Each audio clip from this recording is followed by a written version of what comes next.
પોરબંદર મહાનગરપાલિકા દ્વારા city bus સેવા હવે કુચડી અને ઓડદર સુધી લંબાવાઈ છે, જેથી કુચડી સહિત આસપાસના ગ્રામ્ય પંથકને મોટી સુવિધાનો લાભ મળશે।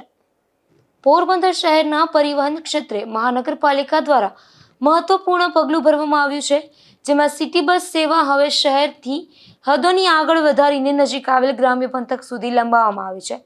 શહેર અને ગ્રામ્ય વિસ્તારો વચ્ચે સરળ અને સસ્તી મુસાફરી સુલભ બને તે હેતુસર સિટી બસ સેવા હવે પોરબંદરથી કુચડી અને ઓડદર સુધી શરૂ કરવામાં આવી છે। આથી ગ્રામ્ય વિસ્તારોમાં વસતા નાગરિકોને રોજગાર, શિક્ષણ, આરોગ્ય અને અન્ય જરૂરી કામકાજ માટે શહેર સુધી પહોંચવામાં સરળ રહેશે। પોરબંદર મહાનગરપાલિકા બન્યા બાદ જે નવા વિસ્તારો આવ્યા એમાં આપણે વનાળા અને રતનપર છે, તેમજ જાવર, આ જે જૂની ગ્રામ પંચાયતો હતી અને જે શહેરમાં પડેલી છે ત્યાં સિટી બસ જે તે સમયે શરૂ કરવામાં આવેલી છે। ત્યારબાદ હવે આપણને પોરબંદરની શહેરની નજીકના જે ગામ છે કુચડી અને ઓડદર, ત્યાં પણ સિટી બસ ની સેવા લંબાવવાની રજૂઆત મળેલી। એ અંતર્ગત આજ રોજથી કુચડી અને ઓડદર ખાતે અમારી સિટી બસ નજીકની જે સેવા છે લંબાવવામાં આવેલી છે।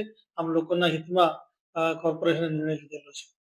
આ બસ સેવાના શુભ પ્રારંભ પ્રસંગે રાજ્ય સરકારના પૂર્વ કેબિનેટ મંત્રી બાબુભાઈ બોખીરિયા અને રામદેવભાઈ મોઢવાડે સહિતના આગેવાનોની ઉપસ્થિતિમાં લીલી ઝંડી આપી સેવા શરૂ કરવામાં આવી હતી, તો મોટી સંખ્યામાં ગ્રામજનો અને નગરજનોએ ઉપસ્થિત રહી આ પહેલનું સ્વાગત કર્યું હતું।